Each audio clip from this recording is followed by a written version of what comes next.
Bueno, buenas noches a todas, a todos.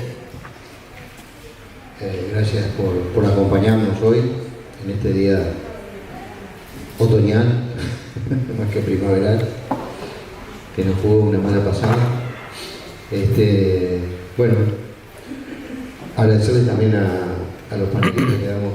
Había una compañera que estaba previsto que estuviera acá y quedamos excluidos hoy, no era la idea, pero lamentablemente tuvo un problema familiar serio y no pudo estar, no nos pudo acompañar, entonces me cambié y entré yo por acá, que por lo general no estoy. Comentarles simplemente el agradecimiento también a Javier, a Fernando,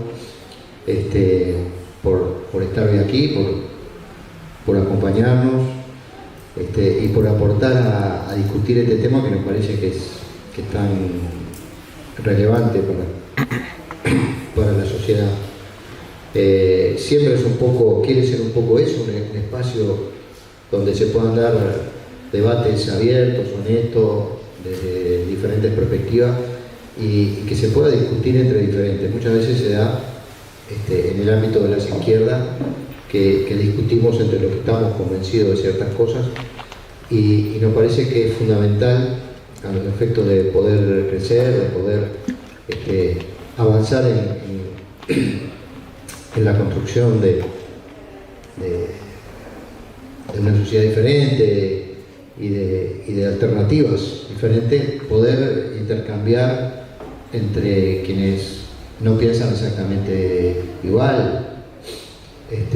Ese espacio obviamente es un espacio que está en la universidad, donde se dan diferentes visiones, diferentes corrientes, diferentes vertientes, pero me parece que bueno, en el ámbito propio de las izquierdas, tanto en lo partidario como en lo social, esos espacios muchas veces están acotados y no fluyen esos debates.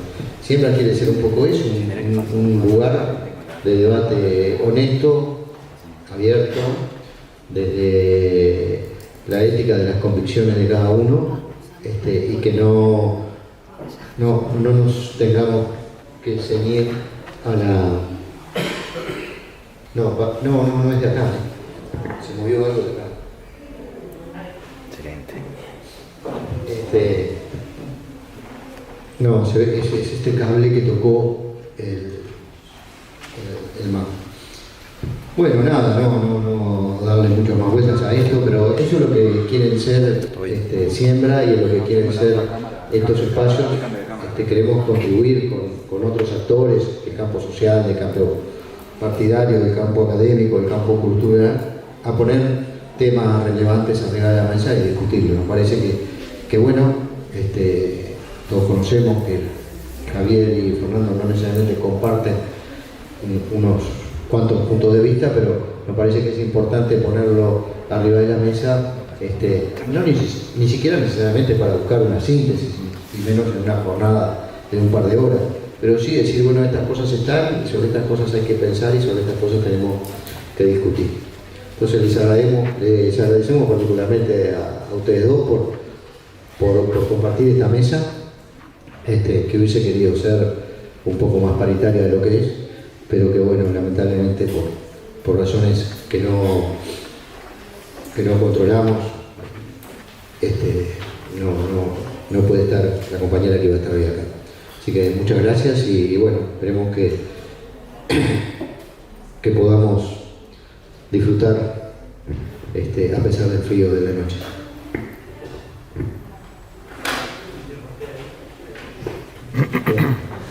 Bueno, buenas noches. Me toca un poco en realidad presentar esta jornada. Se da en el marco de un ciclo.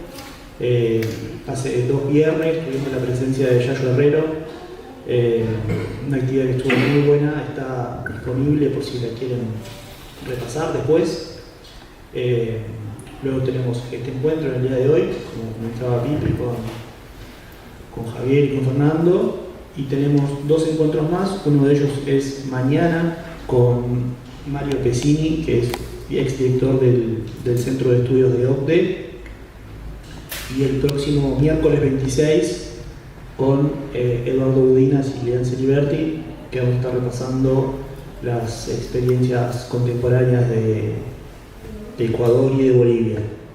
Así que, como ven, la dinámica del taller fue, si bien los 4 tienen que ver con el desarrollo o incluso con el co-desarrollo y con posiciones que intentan o bien superarlo o bien directamente criticarlo y aspirar a nuevas vías de progreso o de otras concepciones.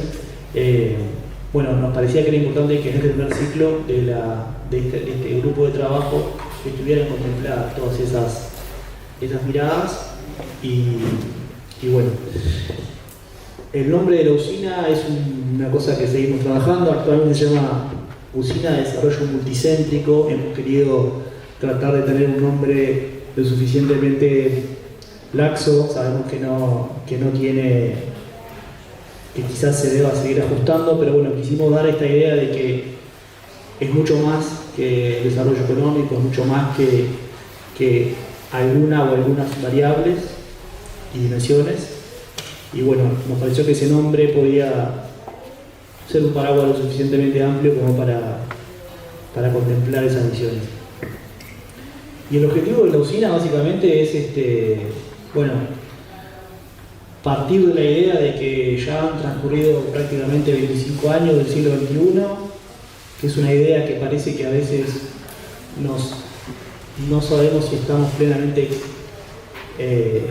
conscientes de todo ese tiempo, de que ya el siglo XXI ya hace tiempo que empezó y de que pareciera que sigue siendo como que está por comenzar algo y al final no sabemos qué bien. Bueno, entonces la idea es poder tratar de reflexionar sobre cuáles son los futuros posibles que quedan en estos 75 años que quedan del siglo, tratar de identificar cuáles son las inercias que están presentes en el mundo y en nuestro país, tratar de comprender cuáles son las macrovisiones que se expresan en nuestro país y en qué medida son resultado de una vía uruguaya, si eso es ajustado decirlo, o si en realidad son parte de procesos globales que inciden y que demarcan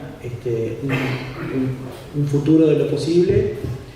Y bueno, nos parecía que por todo eso era fundamental contar con un repaso de lo que fue el último esfuerzo sistemático, profundo, serio que hizo el país por generar un proyecto de prospectivo como el que hizo la OPP en 2019. Y bueno, ese es el motivo y el contexto en el que se da la invitación a Fernando y a Javier. Y bueno, ya les doy la bienvenida, así que ahora simplemente contarles cómo va a ser la dinámica.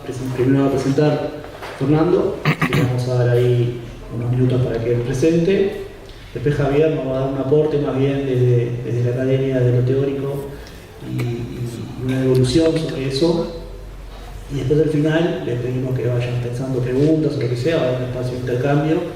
Y bueno, esa es un poco la agenda. Así que sin más, doy la palabra a Fernando. Muchas gracias.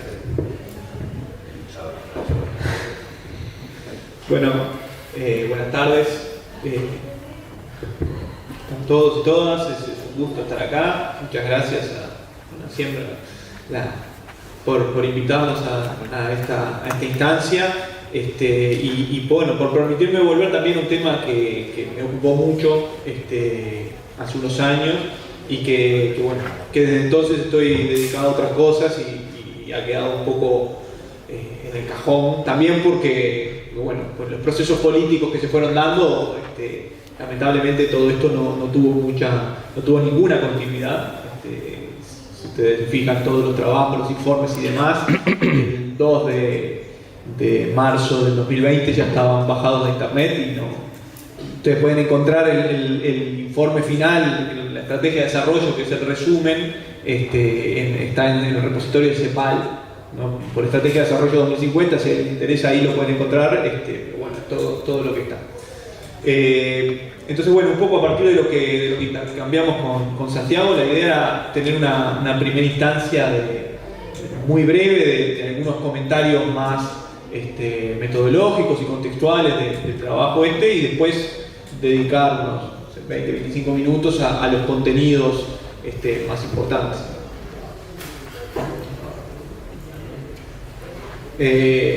Entonces, bueno, en primer lugar, lo que hicimos desde la OPP en el periodo pasado, lo que intentamos hacer y lo que estuvimos abocados, fue un proceso de planificación para el desarrollo, ¿no? Es un poco como lo entendimos, entendiendo que el desarrollo es un proceso sumamente complejo y que requiere una planificación para poder llevarlo adelante. Una planificación implica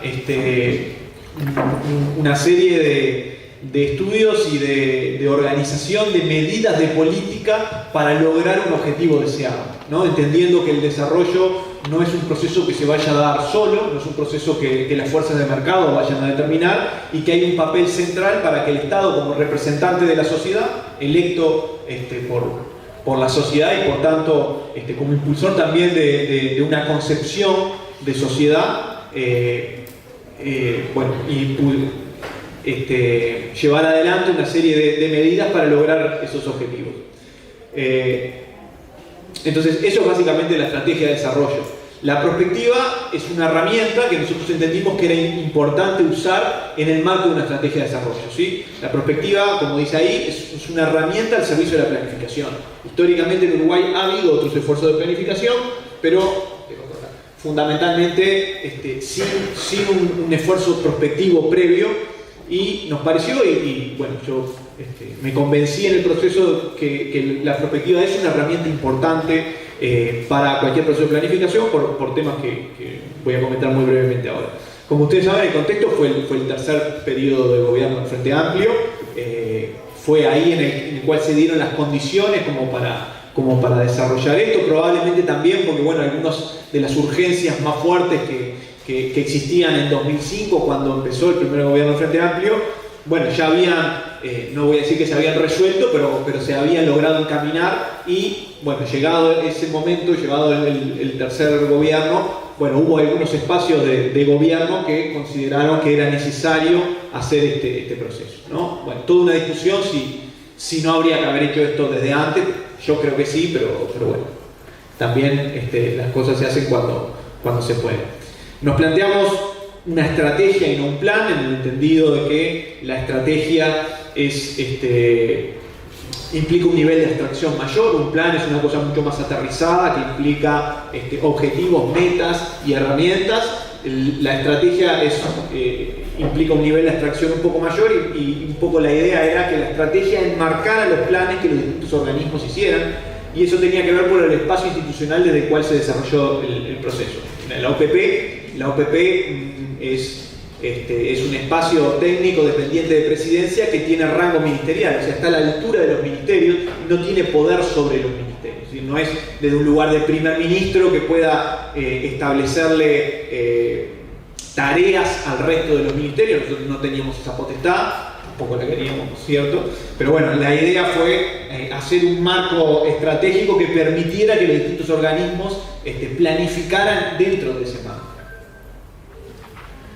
El paradigma de desarrollo que teníamos era algo que el gobierno ya había asumido con la idea del desarrollo sostenible. El gobierno ya había suscrito aquello de los ODS en el año 2015, y bueno, eso también nos daba un cierto paradigma del cual aferrarnos en el proceso. Después, un último comentario sobre esto. Me parece que una cosa importante de contexto es esto, ¿no? Las ideas de desarrollo y de planificación son ideas bastante caras a la izquierda uruguaya, al pensamiento de izquierda, no solo a la izquierda, también hay otros sectores de la sociedad que consideran que la planificación es algo importante.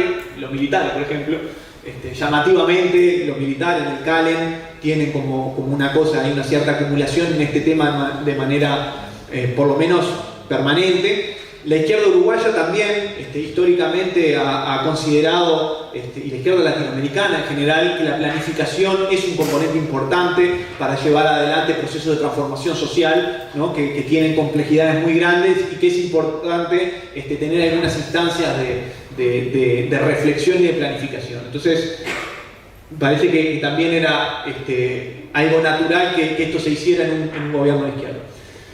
Una de las cosas que hablábamos con Santiago, decía, bueno, ¿cómo lograron que tanta gente que con visiones tan diferentes confluyera en algunos acuerdos?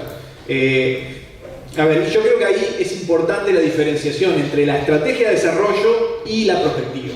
¿Sí? La estrategia de desarrollo, como todo proceso de planificación, como dice ahí, yo quise traer esa cita de Luis Lira de CEPAL, como implica un cambio tendencial de los eventos, implica una intervención en la sociedad, está totalmente imbuida por una concepción ideológica, por una concepción política, eso es inevitable, y por tanto es difícil tener consensos generalizados, digamos. Hay que tratar de tener unos consensos más amplios, es, yo creo, imposible tener unanimidades en ese sentido.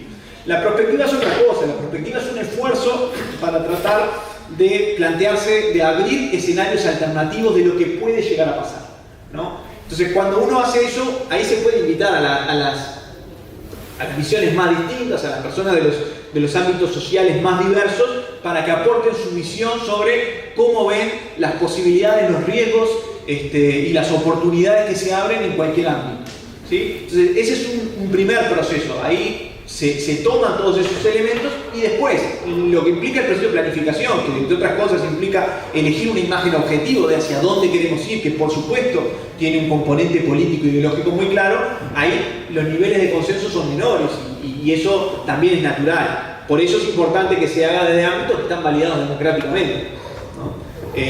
Pero bueno,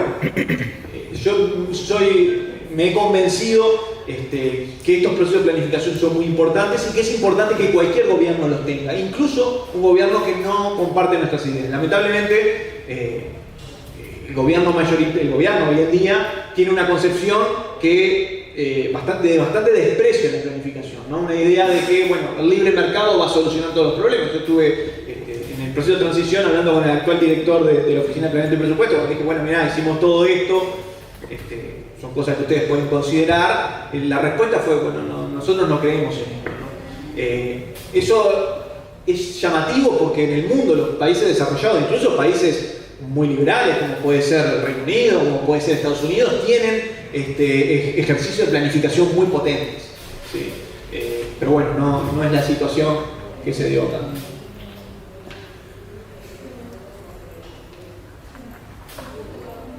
Entonces, simplemente unos comentarios sobre la perspectiva y la planificación. Como decíamos, la planificación implica diseñar el futuro desde el presente, ¿no? Es un esfuerzo por tratar de llevar adelante un proyecto de sociedad, ¿no? En una fecha futuro lograr ciertos objetivos.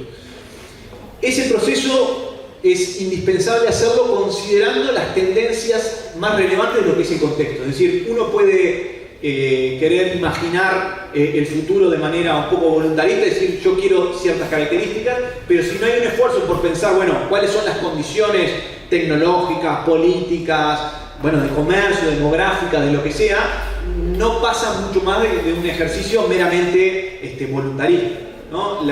El pensar y el construir un futuro está muy determinado y limitado por las condiciones de contexto. Y me parece que cualquier esfuerzo que se plantee seriamente avanzar en cualquier sentido tiene que tomar en cuenta eso, ¿no? Entonces, la planificación la perspectiva sirve para eso, para tener una idea de cuáles son los riesgos y las oportunidades que el contexto nos va a estar determinando. Por supuesto, la perspectiva no es ninguna bola de cristal, no nos va a decir cuál va a ser el futuro, es simplemente una serie de herramientas bastante amplias que nos puede permitir sistematizar la información que distintos actores de la sociedad tienen sobre aspectos relevantes para abrir escenarios alternativos, abrir posibilidades. Es básicamente eso. Yo siempre comento que uno de los esfuerzos más importantes de planificación que existieron en Uruguay fue el Plan Nacional de Desarrollo en 1972, ¿no? En el marco, en la predictadura, fue en un contexto súper liberal, era un momento en que los precios de exportación de Uruguay estaban en niveles muy altos, y ese Plan Nacional de Desarrollo se hizo asumiendo que esa situación iba a ser permanente, ¿no? Y que básicamente el Plan de Desarrollo consistía en aprovechar ese contexto como si fuera permanente para el desarrollo del país. Y lo que pasó fue que a poco de empezar ese proceso, en 1974 viene la crisis del petróleo, los precios se desploman y no había más plan, es decir, el plan prácticamente nació obsoleto, ¿no? Y bueno, y ahí pasó que todo aquello del intervencionismo reestructurador, la dictadura que creía que tenía un plan de gobierno, cuando empezó a actuar se encontró con que la realidad era totalmente a lo que esperaba, y bueno, y reaccionó como reaccionó.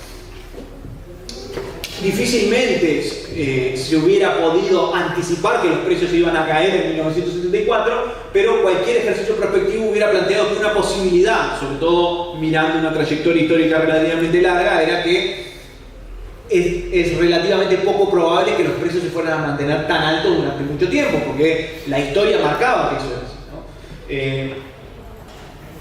Entonces, bueno, esto es simplemente para marcar esto, que una parte importante del proceso prospectivo implica mirar el pasado. Ustedes dirán una cosa un poco contradictoria, esto yo quiero mirar el futuro, mirar el pasado, es que el pasado es el primer indicio que tenemos para el futuro, es ver qué es lo que ha venido pasando, tratar de interpretar por qué ha venido pasando eso y plantearnos, ¿seguirá pasando? ¿Las tendencias que hemos relevado se mantendrán o no se mantendrán, ¿no? Y esa es la parte más de incertidumbre que tiene la prospectiva. La primera parte es bastante implica básicamente relevar tendencias de los aspectos más interesantes. Entonces, bueno, cuando uno se plantea estas tendencias se van a mantener o no se van a mantener, es cuando uno empieza a abrir escenarios alternativos, que me parece que siempre es una cosa importante. Bueno, esto básicamente era lo que decía. Entonces, para terminar con la perspectiva, nosotros entendimos la perspectiva como lo que está ahí, ¿no? Como una reflexión sobre lo que puede llegar a pasar. Y de qué dependen esas posibles situaciones. Es un proceso básicamente participativo que implica el involucrar a personas y colectivos de distintos sectores sociales, de distinta inserción social, y que por tanto tienen distintas miradas sobre la realidad y por tanto tienen porciones de información diferentes. Bueno, esta era la cháchara inicial. Les cuento ahora un poco lo que fue, esto es muy básico, pero lo que era la idea de la estrategia de desarrollo. Yo les decía, bueno, el contexto fue el desarrollo sostenible, era como el paradigma en el que nos agarramos. Eso implica transformaciones profundas en términos productivos, sociales, culturales, tecnológicas. Es un reto civilizatorio para la humanidad. Y bueno, esas transformaciones solo se pueden realizar en lapsos relativamente largos de tiempo, por lo cual la planificación jugaba un papel central, ¿no? Entonces, bueno, los pilares del desarrollo sostenible, ¿no? Lo económico, lo ambiental y lo social, a lo cual nosotros incorporamos lo cultural, que normalmente no está incluido, con esta idea de que, bueno, el desarrollo sostenible es mucho más que simplemente el crecimiento económico, ¿no? Obviamente ustedes tienen muy claro esto, así que no profundizo mucho más. El proceso de elaboración de la estrategia de desarrollo implicó un conjunto de estudios bastante amplios. En su momento estaban disponibles, ahora no, pero a quien le interesa me manda un mail, yo los puedo compartir. Son 13 estudios publicados, 7 más que no los publicamos porque no nos dio el tiempo, sobre los diversos ámbitos, de diversos ámbitos productivos, culturales, sociales. Como ven, bastante. A mí me parece que ahí está la riqueza más interesante del proceso. Y la estrategia de desarrollo básicamente es una síntesis de esos estudios. Bueno, como yo decía, cuando uno se plantea esto del desarrollo, tiene que reflexionar sobre el contexto, ¿no? Y el contexto implica entender cuáles son las tendencias más relevantes que se vienen dando y que por tanto probablemente se sigan dando o no. Eso es parte de lo que hay que discutir. La estrategia de desarrollo se hizo a partir de relevar 5 megatendencias en el sentido que son tendencias globales. Uno es la revolución tecnológica. Este es un tema que todos los días lo oímos por todos lados, ¿no? no voy a profundizar mucho más, pero bueno, la idea es que el mundo asiste a una nueva revolución tecnológica. Hay toda una literatura sobre esto de las revoluciones tecnológicas, que cada cierto periodo de tiempo se dan un conjunto de innovaciones tecnológicas muy profundas que cambian no solo la forma de producir, sino también la forma de relacionarnos entre las personas y que cambian profundamente las formas de vida de la persona. Y bueno, estamos en uno de esos momentos. Esta revolución tecnológica se caracteriza fundamentalmente por el proceso de digitalización, y hay quienes dicen que hay todo un área de bioeconomía que es el próximo sector de despegue. De eso volveremos después. El cambio demográfico es un tema global fundamental. Cuando yo era chico, un tema que estaba muy frecuente era, bueno, el mundo va a explotar de la cantidad de gente, la explosión demográfica era como un tema permanente. Eso es algo que ha cambiado. Hoy en día parece bastante claro que en general las sociedades siguen ciertas trayectorias demográficas que implican un momento de explosión demográfica y un momento posterior en que esas tendencias se cambian, ¿no? A medida que las sociedades se desarrollan. Una característica central es que envejecen, porque hay cambios muy profundos también, también en términos culturales, entre otras cosas, cambian las relaciones de género, ¿no? Que hacen que la explosión demográfica que se da en las primeras etapas del desarrollo cambie profundamente. Y lo que tenemos hoy es que algunos países como Japón ya están disminuyendo su población. Casi toda Europa está en una etapa muy avanzada de cambio demográfico, probablemente en los próximos años. O sea, lo que sostiene la población es la inmigración, pero en términos vegetativos ya también está en la etapa de haber alcanzado la meseta demográfica y empezar a caer. Uruguay está y bueno, esto es un tema que últimamente, por el tema de la seguridad social, ha estado bastante en el tapete, pero también está en un proceso bastante avanzado del proceso de transición demográfica.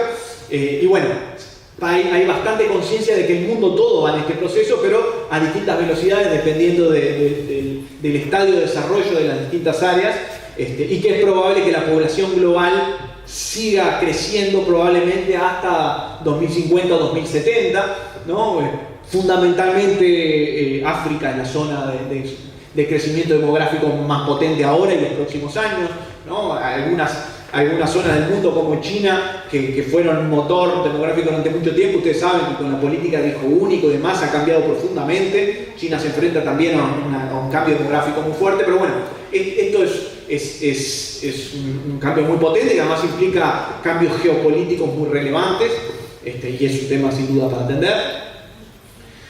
Hay tendencias muy claras de concentración económica, ¿no? Otra vez, hace 20 años, cuando se hablaba de concentración económica, se hablaba norte-sur, ¿no? Eran los países ricos contra los países pobres.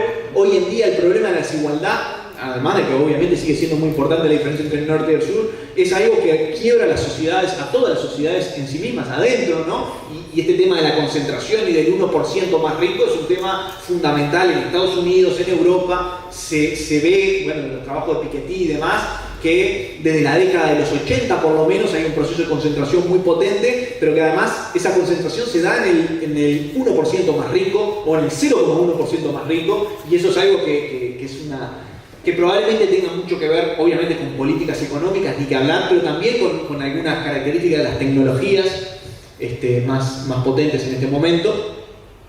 Bueno, el cambio climático y la crisis ambiental como un tema absolutamente central, probablemente el principal desafío de la humanidad para subsistir en este momento. Es decir, la crisis ambiental es algo mucho más profunda que el cambio climático, tiene un montón de otras manifestaciones. El cambio climático tal vez sea el más urgente, pero la crisis ambiental va mucho más allá de eso. Y también hay un proceso de cambio cultural muy profundo, ¿no?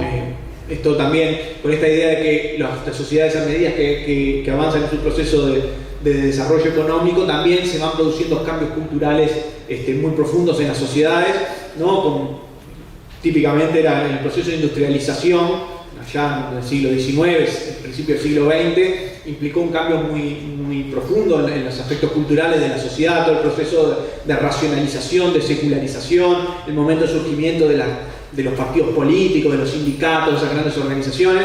Hoy en día se habla de un nuevo cambio cultural donde esas organizaciones va teniendo cada vez más problemas de adaptarse a un mundo donde, bueno, todo lo que son los derechos de tercera y cuarta generación son como los temas más relevantes, el derecho a la autoexpresión, los derechos ambientales, en fin, una serie de transformaciones también muy profundas a nivel de las conciencias. Y bueno, y por supuesto, un aspecto central del cambio cultural también tiene que ver con el cambio en las relaciones de género. La estrategia de desarrollo la planteamos en estos 3 grandes ejes, o sea, fueron muchos los temas que se estudiaron, los quisimos organizar o sintetizar en 3 grandes ejes, que le llamamos transformación productiva sostenible, transformación social y transformación de las relaciones de género, que nos parecía que eran como las 3 formas de organizar toda la información y todos los estudios en 3 grandes ejes de transformación fundamentales para el desarrollo de Uruguay en las próximas décadas. Entonces paso a comentarles brevemente cada uno de ellos. La transformación productiva sostenible, bueno, yo soy economista, esto de lo productivo es algo que me resulta, que me interesa mucho desde siempre. La base productiva es la base material de la sociedad, ¿no? Es lo que permite satisfacer las necesidades materiales de las personas, es lo que permite también que las personas participen de la distribución de los ingresos. Es un aspecto indispensable de cualquier sociedad, ¿no? Es también la base para poder expandir las libertades a partir de eso, la base material. Pero la sostenibilidad ambiental es intrínseca a este problema y entendimos que no era lo mejor plantear como un tema aparte el tema ambiental, sino, si bien el tema ambiental va mucho más allá de lo productivo, Javier es un experto en estas cosas, yo no, pero bueno, si bien entendimos que la sostenibilidad y lo ambiental va mucho más allá de lo productivo, también va en las pautas de consumo. Nos parecía importante centrarla ahí, sobre todo porque para Uruguay es un tema de muchísima relevancia allí en lo productivo también, y entendíamos que debía ser un elemento estratégico al pensar qué producir y cómo producirlo. Y la necesidad de avanzar para superar la contraposición entre economía y ambiente. Este es un tema complejísimo que obviamente no vamos a poder saldar, o no podemos saldar en la estrategia de desarrollo, pero bueno, entendíamos que era importante buscar algunas vías de superación, aunque sea a nivel micro de estas cosas. Entonces, nos planteamos 2 objetivos complementarios en esto de la transformación productiva sostenible. Por un lado, intensificar el contenido de conocimiento y valor agregado de nuestra producción, bueno, aprovechando las oportunidades tecnológicas, los cambios culturales, todo eso, la mayor conciencia de los consumidores, pero con el foco de modificar nuestra inserción internacional vulnerable, acá con la idea de centro-periferia, digamos, de que parte fundamental de las relaciones de poder a nivel global tienen que ver con la especialización productiva, con la distribución internacional del trabajo, con lo que cada país produce, dice mucho también de sus capacidades y del poder y de la vulnerabilidad y de la soberanía que cada país tiene. Entonces entendíamos que era fundamental en este sentido transformar esa inserción internacional basada en las capacidades que existen. Otra vez, la idea es que esto no es un ejercicio meramente de voluntarismo, sino que, bueno, viendo las capacidades y las oportunidades que entendíamos que había, cómo Uruguay podía transformar algunos aspectos de su estructura productiva y de la mano de eso, bueno, transformar esos procesos productivos en un sentido de sostenibilidad ambiental. Chao. Se fue. Haga lo suyo. Vamos a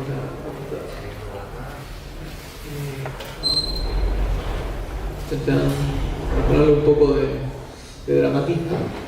Esta era las diapositivas. Diapositiva actual. Sí, acá las oportunidades tecnológicas como que no.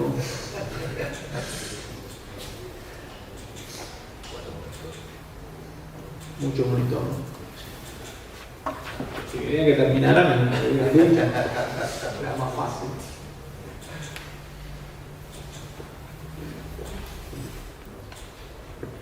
Bueno, mientras les cuento,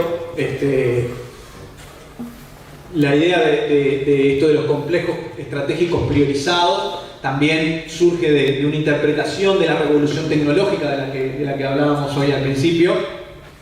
esa revolución tecnológica que entendíamos, y esa fue la interpretación que hicimos, que tiene dos áreas fundamentales de dinamismo tecnológico: todo lo que es la digitalización, que llamamos ahí economía digital, ¿no? Que tiene que ver con el desarrollo de las tecnologías de la información y las comunicaciones, la mecatrónica, la inteligencia artificial, la robótica, todo eso como un área central de desarrollo que además permea al resto de los sectores productivos, porque es una de las características centrales de esta tecnología, es una de las características centrales de las tecnologías fundamentales en todo momento, que son muy transversales, es decir, que no solo son importantes como industrias en sí mismas, sino que atraviesan al resto de los sectores productivos, ¿no? Justo ahí, perfecto. Es decir, hoy cuando hablamos de este tema de la digitalización, lo podemos pensar, por ejemplo, en Uruguay con la industria del software, con la industria de videojuegos, como ejemplo, pero hoy en día las tecnologías digitales como esta son fundamentales para cualquier cosa, para la educación, son fundamentales para cualquier sector productivo, para la ganadería, para cualquier área, ¿no? Para la salud, para las relaciones interpersonales. Entonces, bueno, entendiendo que eso es un impulsor central, la idea fue pensar, bueno, cómo eso puede apalancar otros sectores productivos. Y el segundo de las áreas de impulso tecnológico es eso que llamamos como bioeconomía, ¿no? Que tiene que ver con la producción y la transformación de fibras naturales, su transformación en un conjunto cada vez más amplio de bienes y servicios de la mano de la biotecnología. Esto obviamente es un área mucho menos desarrollada o mucho menos conocida que lo que es la digitalización, pero bueno, hay quienes dicen que ese es el área próxima de impulsos fundamentales, y por supuesto eso tiene consecuencias muy importantes para un país que basa su producción fundamentalmente en producción de base agropecuaria, es decir, básicamente lo que produce son fibras naturales, ¿no? Es de origen biológico y encaja en la idea de bioeconomía. Entonces, bueno,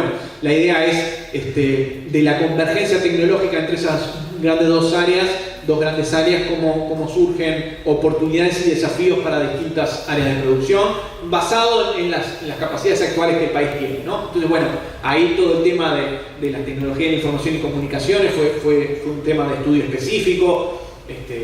Yo no soy experto en esto, les cuento algunas cosas, les tiro algunos titulares que están en un informe específico y que fueron trabajados. Por ejemplo, todo el tema de la disponibilización de la inteligencia artificial, ¿no? La inteligencia artificial es algo cada vez más importante que hoy en día usamos a través de Google para movernos en la ciudad, para comprar algo, pero que se espera que cada vez sea más importante en términos de tomar decisiones en términos productivos, en términos de la toma de decisiones cotidianas en la vida, en términos de salud, por ejemplo, ¿no? Hay todo un tema ahí de cómo la inteligencia artificial puede ayudar en el área sanitaria muy importante. Entonces, bueno, la cuestión es quién es el dueño de la inteligencia artificial y en qué medida el país puede dar algunos pasos para tener algunas áreas de desarrollo autónomo en ese sentido. Bueno, todo lo que se llama también la economía de nube, ¿no? Cómo hoy en día trabajamos cada vez menos en dispositivos tangibles, materiales, y cada vez tenemos la información de manera remota. Bueno, ahí el país avanzó, por ejemplo, teniendo el data center de Antel, ¿no? Como un ejemplo de cómo algunas oportunidades se han venido aprovechando y entendíamos que ahí había la capacidad de cálculo, ¿no? Cada vez más sofisticada, como también la tendencia podría ser que para hacer cálculos cada vez más sofisticados, en vez de hacerlo cada uno en su máquina, se hagan a nivel de nube, ¿no? Como hoy guardamos la información en grandes repositorios que están remotos. Bueno, las capacidades de cálculo también podrían estar ahí, como habría algunas cosas interesantes para plantearse ahí, sobre todo en un país que tiene algunos avances muy relevantes en eso. Bueno, las industrias creativas muy de la mano de esto, ¿no? Todas las industrias creativas muy ligadas, muy determinadas por la digitalización, ¿no? Desde lo que es el cine, los videojuegos, ¿no? Como también eso está absolutamente determinado o muy influido por la digitalización y cómo la digitalización puede generar oportunidades relevantes. Todo el trabajo de industria creativa estuvo muy centrado también en la institucionalidad. Históricamente Uruguay ha tenido problemas en la institucionalidad para fomentar las industrias creativas, que es como un impulsor central en estos tiempos. Del otro lado, más cerca de la bioeconomía, pueden ver ahí la producción de alimentos, obviamente, eso es industria histórica de Uruguay, que tiene que seguir aprovechando, pero en qué medida todo el proceso y toda la necesidad y el reclamo de importantes sectores sociales en el mundo de trazabilidad, de la sostenibilidad del proceso productivo puede ser una oportunidad para Uruguay. Es decir, cada vez más el mundo está incendiado literalmente, ¿no? En términos ambientales, y hay sectores sociales, sobre todo sectores sociales que tienen capacidad de ingreso, de pago, que van a exigir cada vez más que los productos que compran, que los productos que consumen puedan certificar que fueron parte de procesos productivos que tienen ciertas características. Entonces, ¿en qué medida Uruguay tiene la oportunidad de... esto lo podría poner en pantalla completa, ¿no? De avanzar en ese sentido? No, parece que no pasa ahí, no importa. Como para que eso sea también una oportunidad para diferenciar sus productos, para poder acceder a mejores precios, a precios más estables en productos que Uruguay tiene mucha historia y mucha tradición productiva. Arriba todo el sector forestal maderero, que entendemos que también es un sector muy importante, que Uruguay tiene bastante desarrollado, pero bastante poco equilibrado, ¿no? Un desarrollo muy fuerte a partir de inversiones extranjeras del aspecto celulósico, pero muy poco del aspecto de madera, que se llama madera mecánica, es decir, de transformación mecánica de la madera, por ejemplo, para construcción, todo lo que es aserrío y demás. Entendemos que son industrias que, no yo, entendieron los expertos, son industrias que son muy complementarias, que debería aprovecharse esa complementariedad que hoy en Uruguay estamos aprovechando muy poco. También en todo lo que es construcción con madera se ven muchas oportunidades asociadas también a temas ambientales. Y en el medio las energías renovables aparecían como un tema fundamental, donde Uruguay había avanzado mucho, pero que tenía mucho más oportunidades. Lo que pasó este año con Brasil, con una sequía brutal el año pasado, y que Uruguay exportó cientos de millones de dólares, de alguna manera ponen en valor también algunas cosas que se habían hecho, por ejemplo la interconexión eléctrica con Brasil, que era una cosa muy importante, que había sido muy poco visibilizada, pero como Uruguay hubo un montón de empresas que generaron muchas capacidades asociadas a la producción de energías renovables. Hoy en día hay alguna como Berkes, ¿no? que está comprando empresas en Europa. Yo lo escuché en la prensa el otro día, ¿no? Pero una empresa uruguaya que se especializó en calderas para producción a partir de biomasa y compró una empresa en Dinamarca para hacer eso.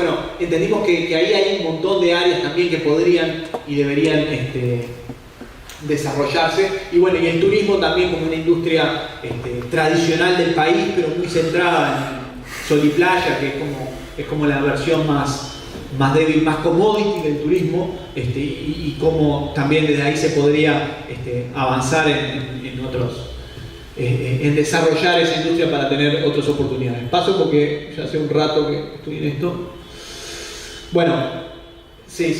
La estrategia de desarrollo implica algunos abordajes específicos sobre esto, pero lo último de esta parte, también fue un tema que le dimos cierta importancia de pensar el tema de ciencia, tecnología e innovación. El Uruguay tiene el PEN, el Plan Estratégico de Ciencia, Tecnología e Innovación, que es de 2009, ¿no? Que ya es necesario actualizarlo. Uruguay ha tenido un desarrollo importante, pero desparejo de la ciencia y la tecnología en los últimos años. Ha habido desarrollo académico importante, pero con muy poca vinculación con el sector productivo, ¿no? Ahí hay un tema muy importante de necesidad de vincular, de construir puentes. Hay todo un área al respecto. El segundo de los ejes, yo les decía, el primero era la transformación productiva sostenible, el segundo de los ejes era la transformación social. Y los objetivos fundamentales que nos planteamos con esto, el desarrollo de las capacidades indispensables en la sociedad para interactuar en un mundo cada vez más complejo y sofisticado. La idea acá es que todos estos procesos, sobre todo el proceso de transformación tecnológica, pero los demás también que vimos, lejos de algún discurso muy de moda que lo que dice es el Estado tiene que retirarse y ser cada vez más chico porque la tecnología y la competencia económica no permite que haya leyes de protección de los trabajadores, no sé qué, no, porque eso va a generar desempleo. La idea que intentamos transmitir acá es justamente la opuesta. En un mundo cada vez más dinámico y donde la tecnología implica el surgimiento y la muerte de sectores productivos de manera cada vez más rápida y que una persona a lo largo de su vida va a pasar por trabajos distintos y va a tener que actualizarse y cambiar, es más necesario que nunca una matriz de protección social muy densa que permita que cuando una persona pierde su trabajo por estos temas no caiga en la pobreza, sus hijos no dejen la educación, pueda recapacitarse en otra cosa sin perder ingresos. En fin, entendemos que en este contexto tan dinámico de transformación, la matriz de protección social es más importante que nunca.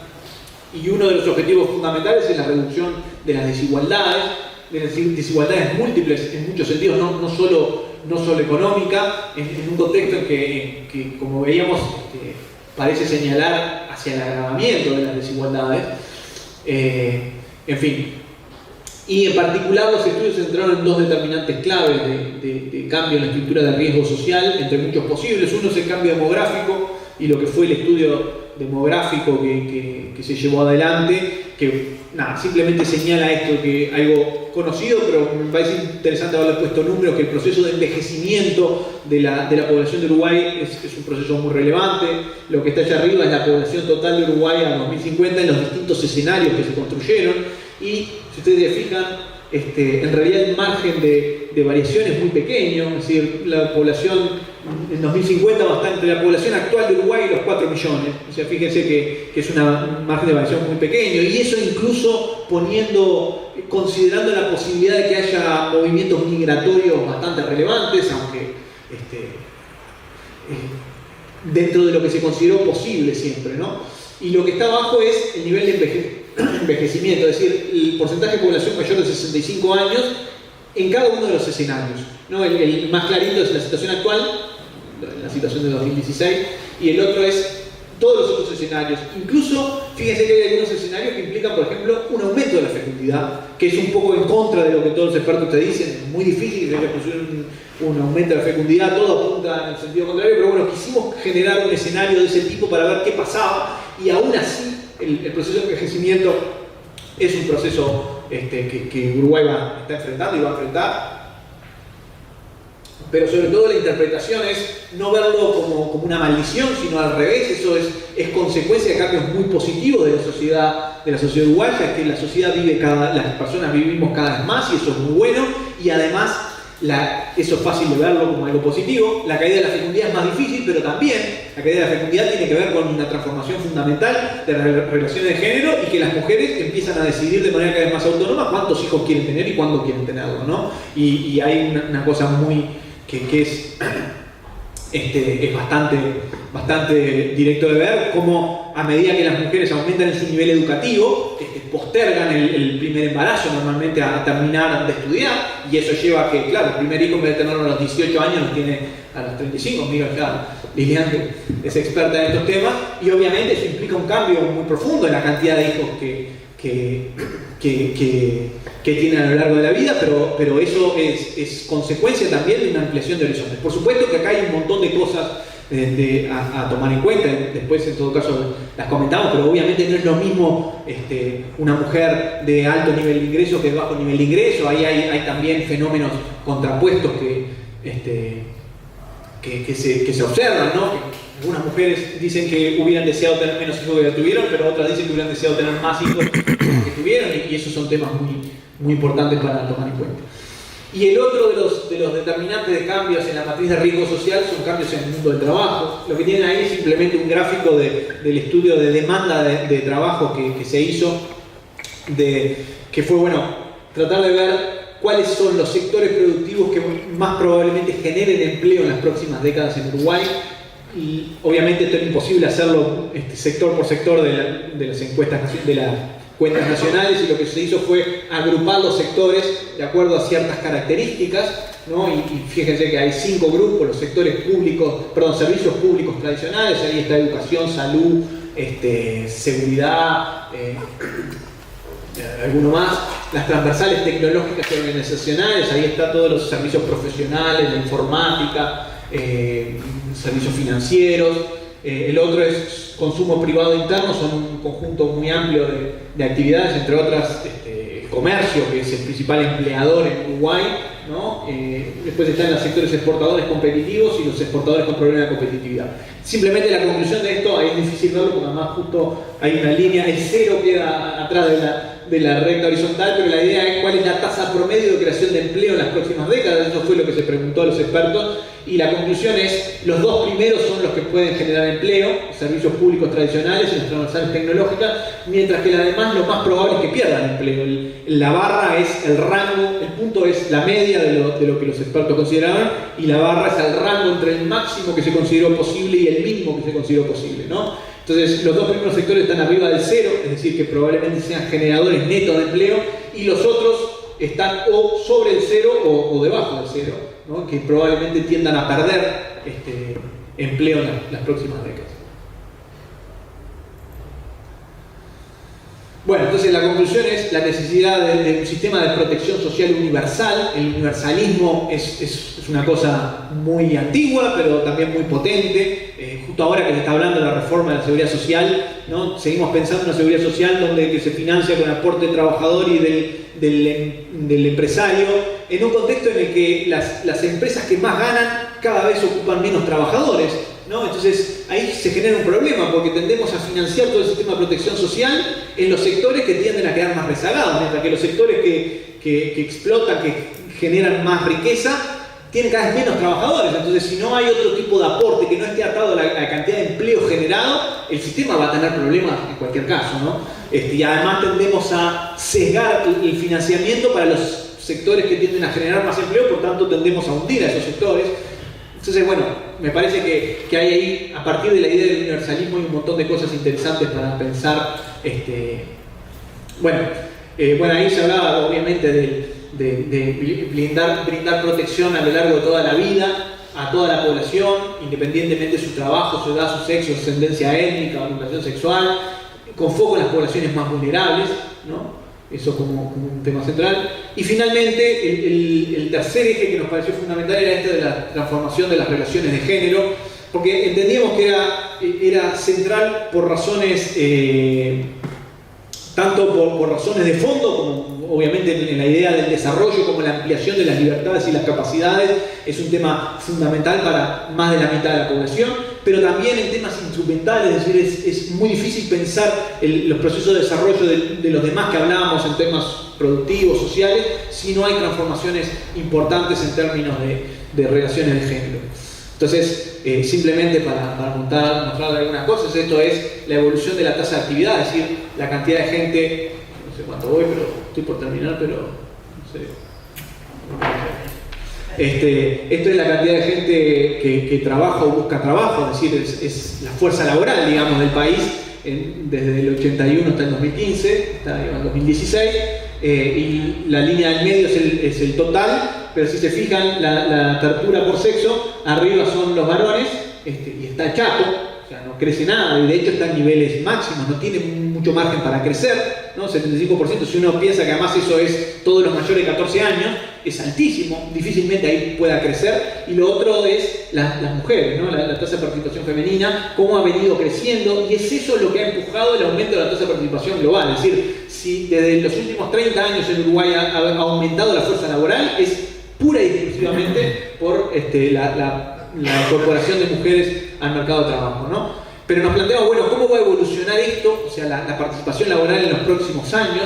Y si juntamos la idea de lo que el cambio demográfico y lo que va a implicar con el promedio de edad de la población, la tendencia puede ser preocupante. Lo que están ahí son lo que pasaría con la tasa de actividad en distintos escenarios, otra vez, ¿no? Variando de qué pasa con el escenario demográfico, qué pasa con la educación, con el nivel educativo, y qué pasa con el cierre de la brecha de género, ¿no? Y entonces la idea es, bueno, si uno toma los escenarios más negativos, podemos tener problemas muy grandes, es decir, ya en los próximos años que empiece a caer la fuerza laboral.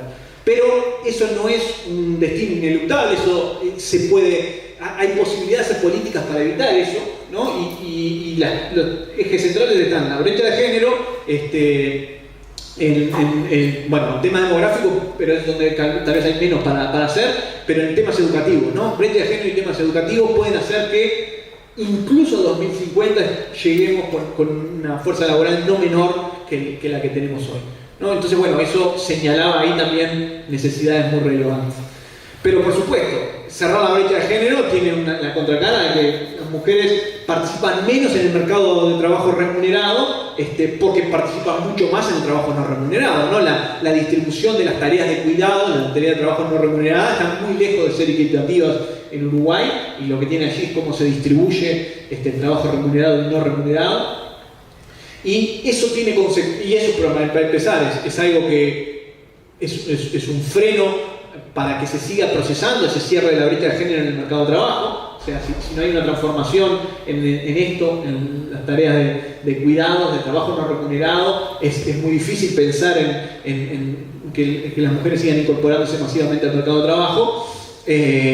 Y además tiene consecuencias también en temas, por ejemplo, como de la pobreza infantil. Lo que estaba ahí es la distribución de la pobreza por edades de 2018. Ustedes saben que esto ha empeorado notoriamente en los últimos años. Entonces, bueno, proponíamos el tema de la relación de género como un tema fundamental para avanzar, y se proponían dos ejes, un eje económico, un eje laboral y sociocultural.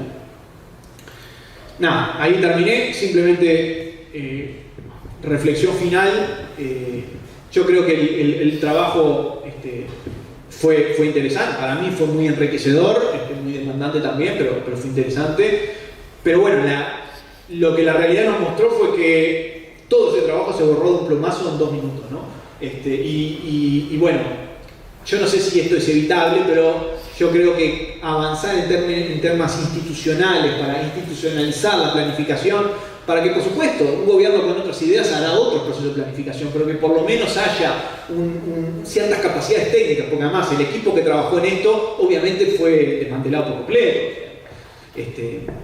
Entonces esto implica que si hay otra oportunidad de avanzar en esto, va a haber que empezar de cero de nuevo. Entonces, la necesidad de avanzar en términos institucionales, que quede institucionalizada la planificación como hay en tantos países, me parece que debería ser un tema importante a pensar. Eso, porque bueno, la destrucción de capacidad del Estado es un tema que se hace muy rápido, y la reconstrucción lleva mucho tiempo y esfuerzo. Bueno, disculpen la lata.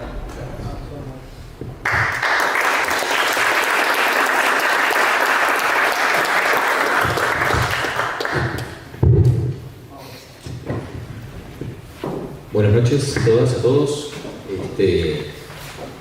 Viernes en la noche, en siembra, somos unos valientes. Pero bueno, gracias por venir, participar, y bueno, voy a tratar de hacer un poquito más de 2 o 3 comentarios.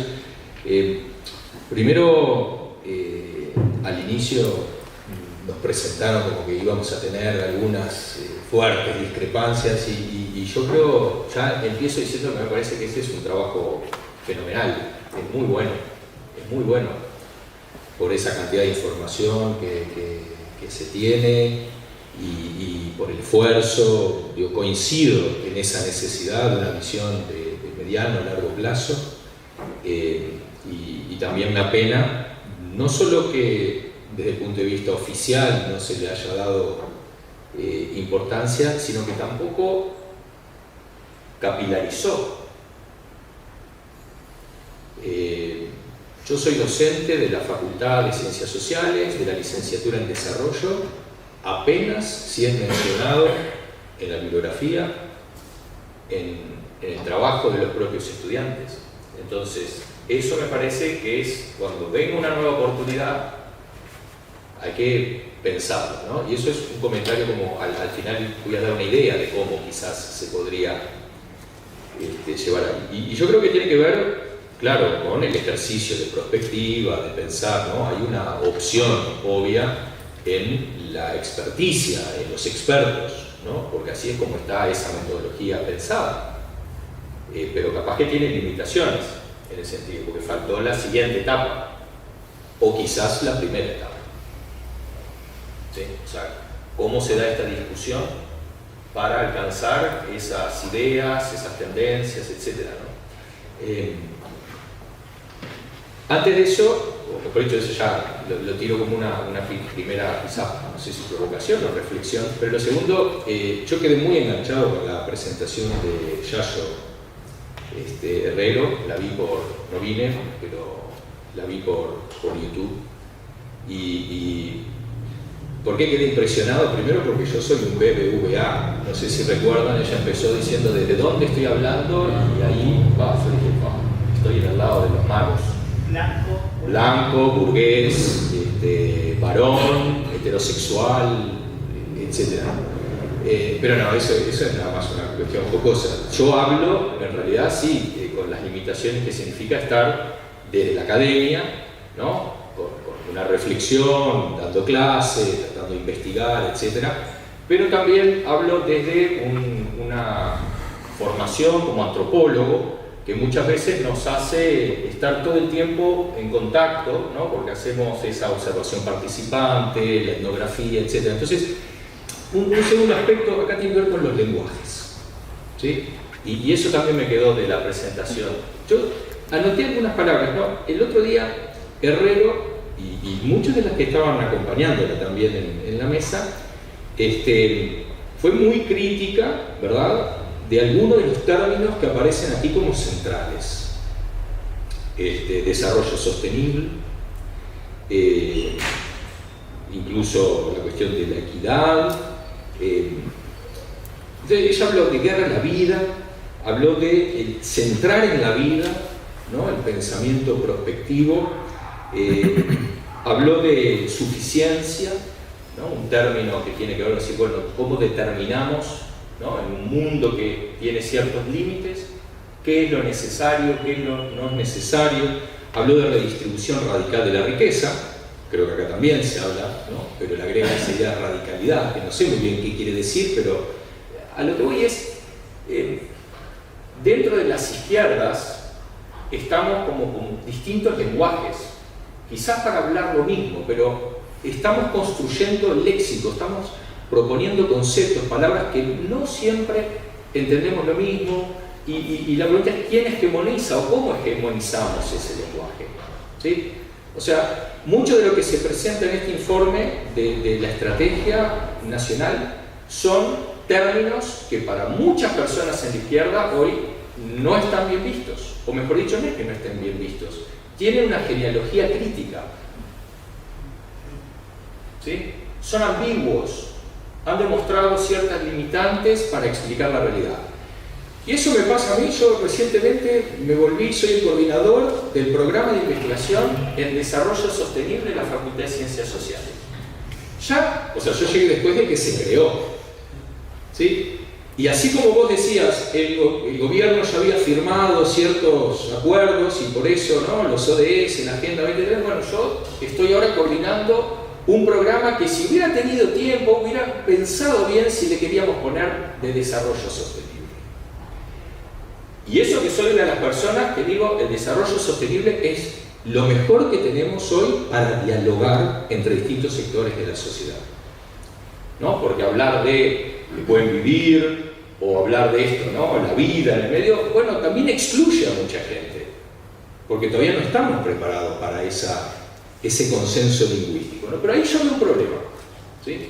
Y que va a tener que ver con eso, qué ponemos en los documentos, qué ponemos en las cuestiones programáticas, qué ponemos en los informes, ¿sí?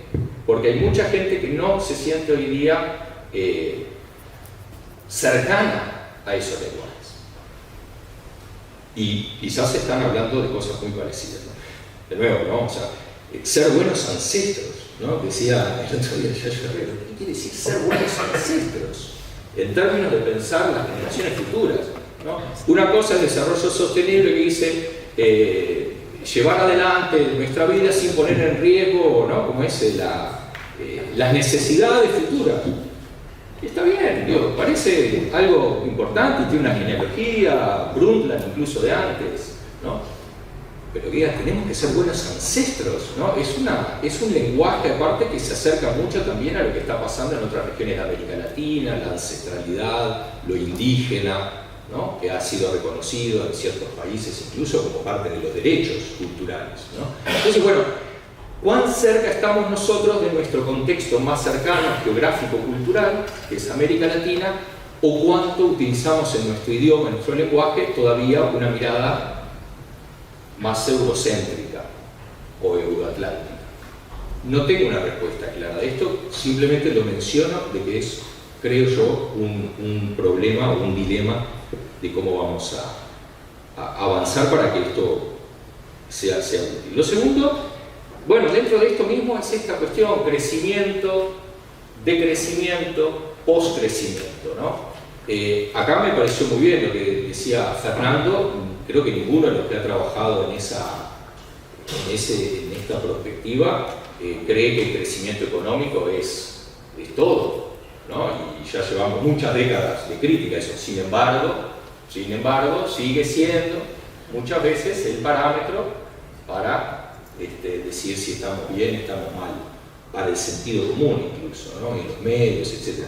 Entonces, ahí hay otra discusión que se está dando a nivel general y que creo que nos merecemos también una discusión. Los expertos, pero cómo la llevamos a la sociedad en su conjunto, ¿no? Y no estoy proponiendo el decrecionismo, etcétera, porque acá la cuestión es de nuevo esta visión norte-sur o norte-global, sur-global, que tiene que ver, bueno, qué derecho nosotros tenemos en un mundo finito a, de alguna forma, transformar el entorno, transformar la naturaleza externa para lo que son, bueno, satisfacer necesidades.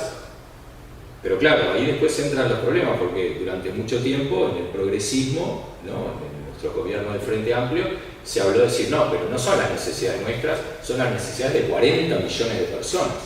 Entonces tenemos también ahí una discusión de niveles y de escalas, es decir, bueno, ¿para quién? ¿No? O sea, las necesidades de quién, de quiénes somos, ¿no? Y esa es una visión que no debería ser basada únicamente en una oportunidad del comercio internacional, sino que tendría que estar basada en un sentido de solidaridad. Y eso también me llamó la atención de la presentación anterior de Siembra, que es un concepto que bueno, merece que lo discutamos un poco más, ¿no? ¿Qué es solidaridad con las generaciones futuras, pero con el mundo, con otras personas? Ahí hago un pequeño paréntesis. Está muy bueno lo que traía Fernando sobre el tema de las migraciones, ¿no? Que decimos, bueno, nosotros en términos vegetativos no vamos a crecer, nos vamos a seguir aumentando, etc. Y la migración, y ahí yo me quedo pensando, bueno, sí, la migración sola, a veces viene, a veces no viene, dependiendo, pero ¿por qué no una política migratoria explícita? No sé, eso sí se discutió dentro de del ejercicio prospectivo, ¿no? Uruguay tuvo en algún momento políticas explícitas de migración, que en realidad eran supuestamente para poblar el medio rural, incluso con una cuestión ideológica, no política, de generar ahí una especie de cambio en las estructuras más conservadoras del medio rural, y bueno, al final, por distintas razones, terminaron todos en la ciudad porque vinieron más artesanos que otra cosa. Pero bueno, me pregunto si no puede ser también, mirando hacia adelante, eso, ¿no? En términos incluso de solidaridad. Hace poco estuve en una mesa sobre cambio climático y todo, y yo decía, bueno, y los migrantes climáticos, los migrantes ambientales, no nos van a tocar nunca se van a acercar a nuestras fronteras, porque eso es un problema también creciente. El tercer aspecto, de nuevo, en estas cuestiones de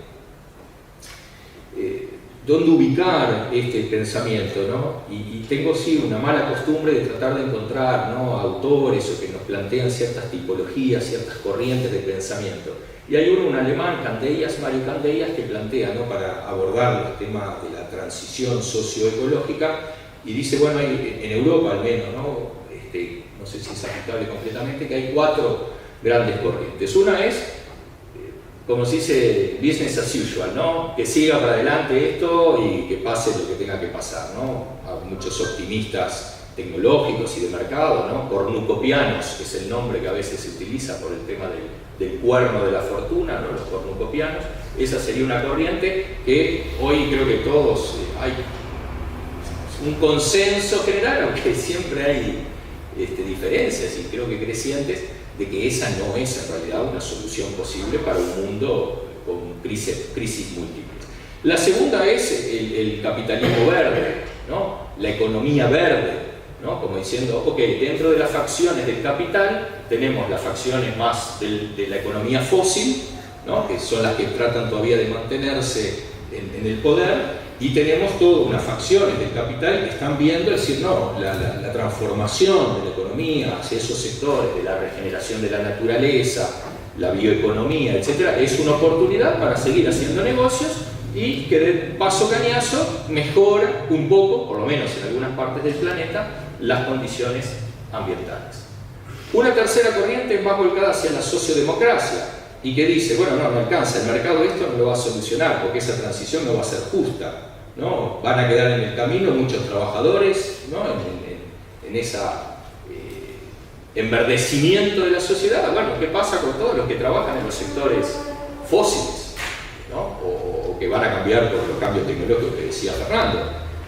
Y la cuarta, bueno, esa pone en el centro esa preocupación social y el Estado un papel mucho más interventor que en las anteriores. Y el último es algo así como el ecosocialismo, ¿no? Una sociedad, una propuesta postcapitalista y decir, bueno, vamos a socializar los medios de producción y a su vez tener que repensar un concepto de bienestar.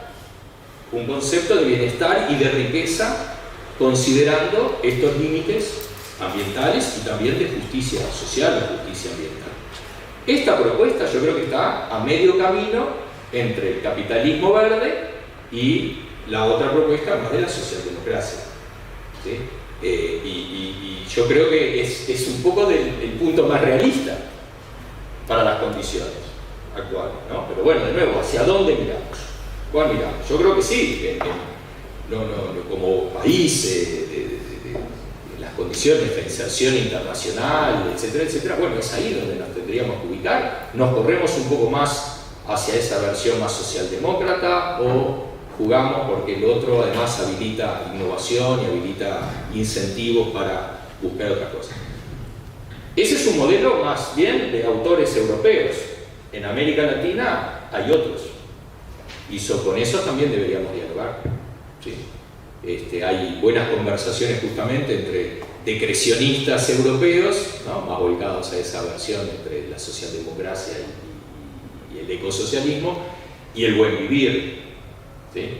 Pero que queda en un nivel más bien teórico, más bien de grandes ideas y principios, pero que todavía muy difícil decir, ¿y esto cómo se? Ojalá que en la próxima conversación podamos tener un poco más de información sobre cómo se hace para llevar discusiones que son filosóficas y son de principios y teóricas a lo concreto. Entonces, esto me motiva esta cuestión, ¿no? Pero hay otra clasificación, y acá vuelvo a la Agenda 2030, y de nuevo lo digo desde un lugar donde nosotros damos cursos sobre la Agenda 2030, y para nosotros es importante, y más en este mundo que logró ese consenso del desarrollo sostenible y que hoy sería imposible, lo dicen los propios funcionarios de las Naciones Unidas, alcanzar otra vez un consenso de esa naturaleza, y que además estaba en la discusión una mirada mucho más economicista a partir de lo que fue la cumbre de Río +20, ¿no? Y que por suerte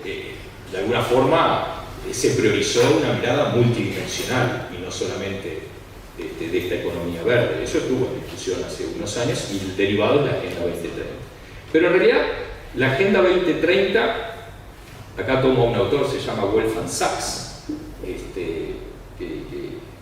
alemán, ¿no? Y que ha trabajado también bastante en América Latina y todo, y él decía, bueno, pero el desarrollo sostenible primero es una de las posibilidades de conversación con el desarrollo más convencional. Tiene ciertas alternativas, pero incluso es postdesarrollista, porque en realidad el desarrollo sostenible hoy se propone o está en un contexto no de esa mirada de progreso alcanzable, ¿no? Se para desde una mirada de un mundo, de nuevo, en crisis, de que no tenemos tan claro que vayamos hacia el bienestar, el progreso. Es una posibilidad, ¿no? Y con sus oportunidades, pero también sus límites. Pero él compara, por ejemplo, esto con la Laudato Si. La Laudato Si, no sé si lo recuerdan, el mismo año, 2015, en que se aprueba la Agenda 2030 desde la Iglesia Católica, se lanza también un programa, ¿no? Una encíclica papal que de alguna forma se acerca mucho más al idioma que Yayo Herrero habló el otro día. Propuestas, ¿no? De economías de cuidado, pero que trasciende el cuidado humano, sino que también una mirada que incorpora a los otros seres vivos como parte de nuestro mundo relacional, etc. O sea, lo que quiero decir es, creo que nosotros, como gente de izquierda, ¿no? Por lo menos críticos, etc., deberíamos ahora intentar hacer dialogar esta propuesta que surge del conocimiento experto con otras miradas que de alguna forma están, por lo menos, proponiéndonos otra concepción ontológica y epistemológica.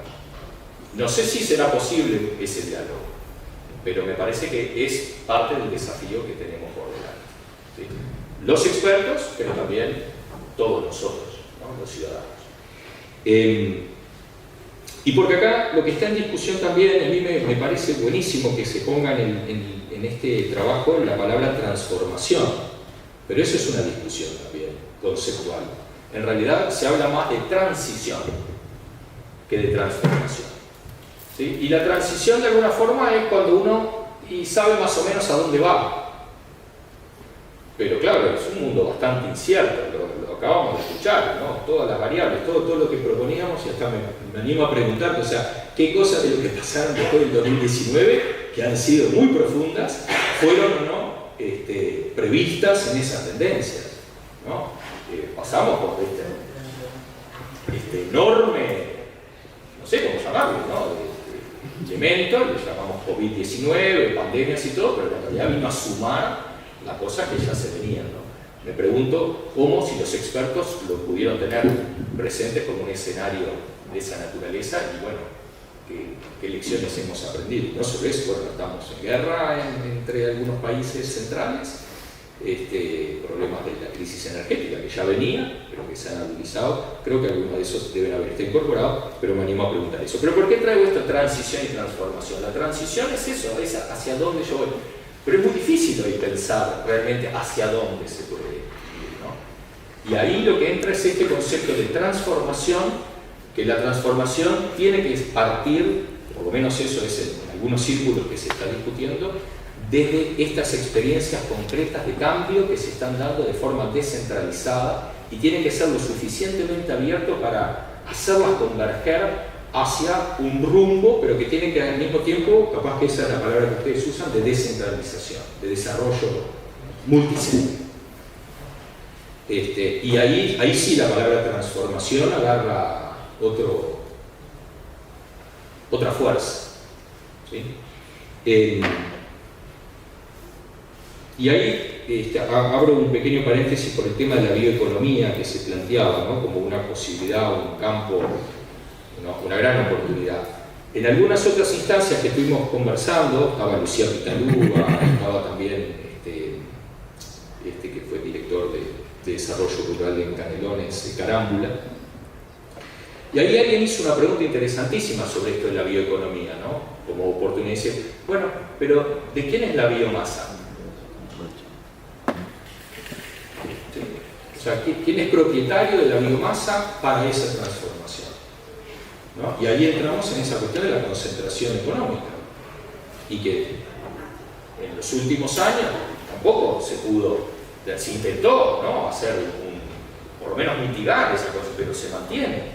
Y entonces, de nuevo, ¿cómo discutimos estos aspectos y estas tendencias realmente que a veces van a venir más de afuera quizás de lo que nosotros podamos proponer de adentro, pero pensado dentro también de esta idea de justicia productiva, por llamarlo así, ¿no? Y entonces ahí tenemos que de nuevo discutir, me parece, esos aspectos, ¿no? Propiedad comunitaria, propiedad cooperativa, etc. Y cómo esos sectores los tendríamos que de alguna forma también discutirlos en esa dimensión. Para ir terminando, yo les decía dos cosas más, ¿no? Hay una palabra que utilizó también Yayo, pero no sé a esta altura qué quiere decir, que es emancipación, ¿no? Y creo que en algún momento emancipación era un término que también para las izquierdas quería decir mucho, ¿sí? Y había diferentes sentidos, pero era como una especie de desorden.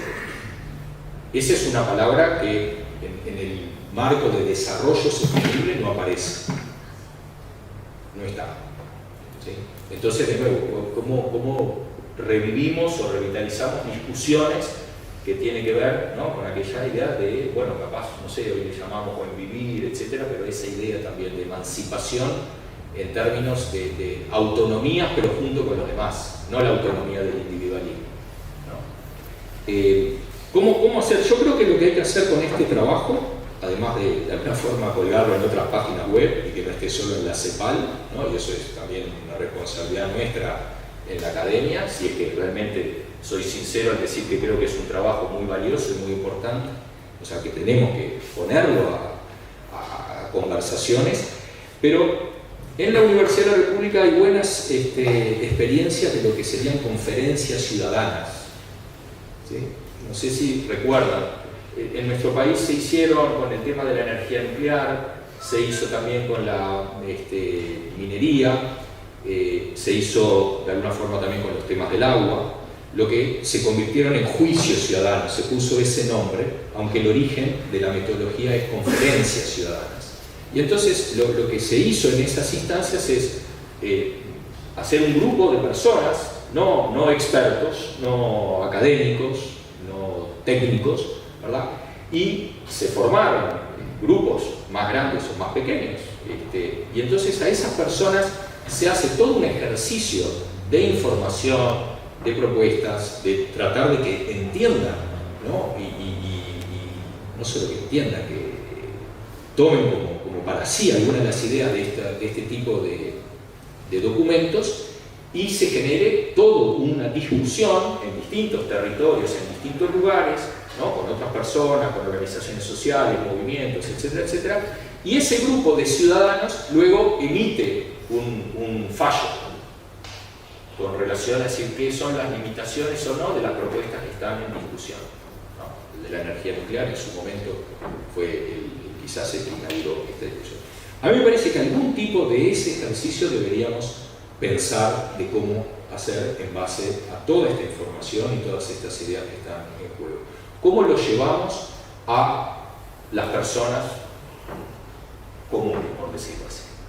¿Sí? Que capaz que no es la mejor palabra, porque no hay comunes y no comunes, ¿no? Pero para mí es como lo que hay que pensar. Y entonces, algunas de las cosas que yo estoy proponiendo también como observaciones, otros también las podrán hacer, ¿sí? Voy a poner solo un pequeño ejemplo, ¿no? Yo trabajo con productores de leche, ¿sí? Y ahí se da toda esta discusión de las TIC, las nuevas tecnologías, ¿no?, de la informática, de la digitalización asociada con la producción. Pero claro, lo que se les propone en realidad tiene que ver con robotizar el ordeñe, ¿no?, o sea, poner robots para ordeñar, o, bueno, utilizar también todo el tema de las TICs para el cálculo y eso, la genómica y todo eso para el tema. Ahora, sin embargo, cuando uno ve a qué es lo que hacen realmente, hay, por lo menos muchos de ellos, en realidad plantean algo así como tecnologías de nicho o microinnovación, que tiene que ver, por ejemplo, con darle mucho más vida al suelo, ¿sí? Y cuando uno les pregunta, dice, bueno, pero no, la nueva tecnología está bien, pero no es para nosotros, es para otra escala, ¿no?, para Estancia del Lago, en Durazno, en Megatambos, etc.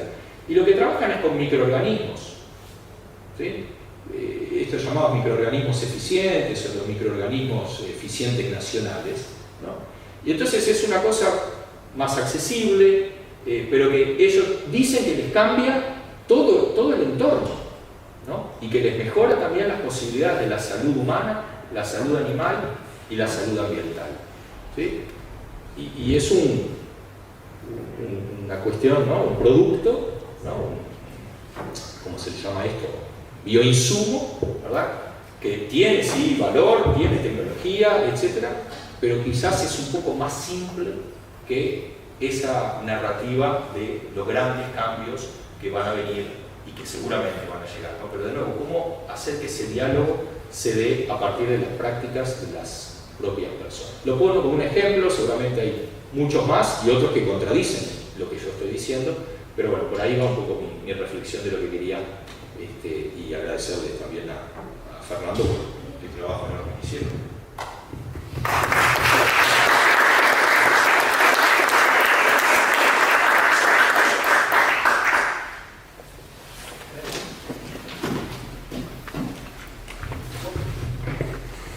Bueno, ahora está la parte en que. Vos me dijiste que había una pregunta, ¿no? Que habían hecho por las redes.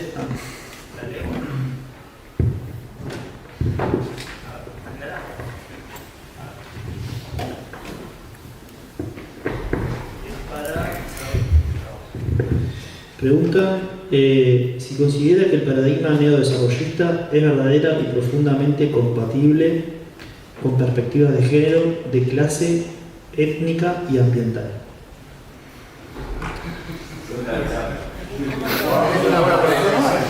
Tenés 90 minutos a partir de... ¿Cómo habla eso? Hemos juntado unas cuantas.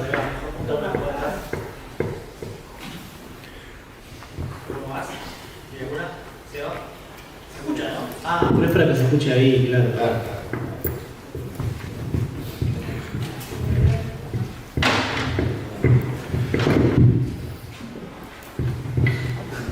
Hola. Primero que nada agradecerles la claridad y el esfuerzo por aterrizar un montón de conceptos y sobre todo por también el tremendo esfuerzo de sintetizar un trabajo tan grande como el que se desarrolló en términos de proceso y de síntesis que estuvieron haciendo. Yo coincido con Javier muchísimo en los puntos que desarrollaste. Yo simplemente quería comentar una cosa. Yo creo que hay un elemento también o sea, coincido en por qué este trabajo quedó tan encapsulado, más allá del cambio de gobierno, ¿no? Y por qué como grandes aportes a la visión del país y a la visión de la sociedad uruguaya de estos 25 años, de los próximos años del siglo XXI, quedaron tan como al margen de la agenda social y popular, de alguna manera, ¿no? Creo que ahí hay un elemento donde la política de alguna manera quizás falló en términos de su tracción y su entretejido entre las distintas voces de la sociedad. Creo que hay una falla de la política. Eso es un comentario básicamente, como para reflexionar, más allá de las herramientas y las metodologías. Creo que la política no estuvo donde tuvo que estar. Eso como un primer elemento. El contexto latinoamericano, también como zona del planeta, el concepto geopolítico de Latinoamérica como en el enclave del siglo XXI, creo que es un elemento que estaría bueno también pensarlo, cuáles son con todas las dificultades que ello implica, y también el contexto de Latinoamérica en siglos de estar a espaldas a un montón de epistemologías, sabidurías que tienen que ver con, más allá del sur global, el sur o Latinoamérica, que creo que han quedado por fuera también de muchas lecturas, inclusive nuestros gobiernos del Frente Amplio, la reivindicación, por ejemplo, de la nación charrúa, más allá de que haya elementos institucionales que tiran o que estarían tirando por tierra el concepto de la nación charrúa, simbólicamente impactan de forma negativa en pensar en los pueblos originarios. Entonces creo que también eso construye ideología y construye subjetividad, y cómo estamos constantemente como mirando a Europa, tomando un paradigma que muestra también efectos muy complicados, y que en Latinoamérica creo que tenemos usinas de pensamiento y usinas históricas ancestrales y por generar todavía, que creo que son importantes. Quería tirar estos comentarios básicamente. No, obviamente está buenísimo poder leer todo el trabajo de planificación estratégica que hicieron, agradecerles de nuevo la claridad, pero nada, estas cuestiones con qué pasó con la política, ¿no? Para pensarla históricamente, y qué pasa con Latinoamérica como región y como proceso histórico y social. quieren les repito la pregunta.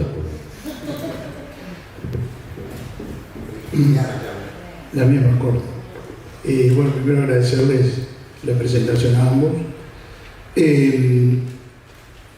Yo también quedé muy influenciado por la presentación de Yayo Herrero, y en el plan, digamos, de planificación, el tema de desarrollo sustentable es algo que en la izquierda se viene manteniendo, incluso en los programas que se están elaborando, y no hay un sustituto.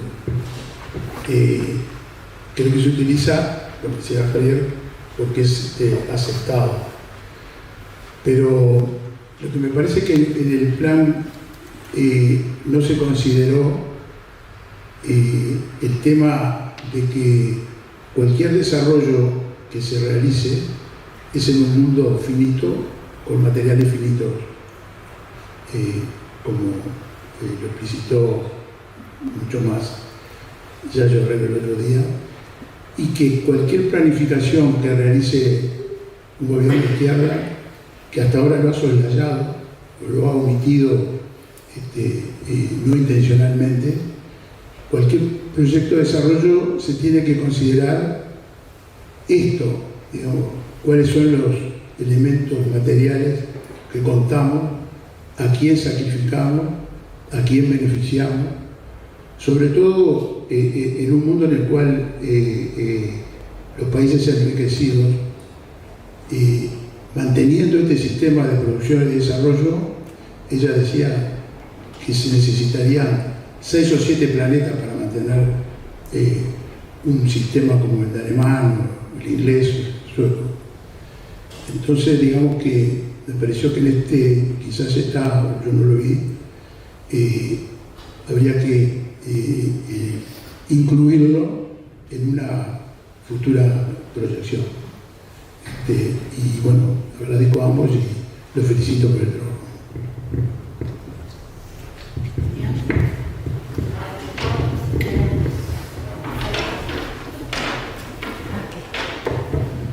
Bueno, yo soy Liliana Brasinska de las organizaciones feministas.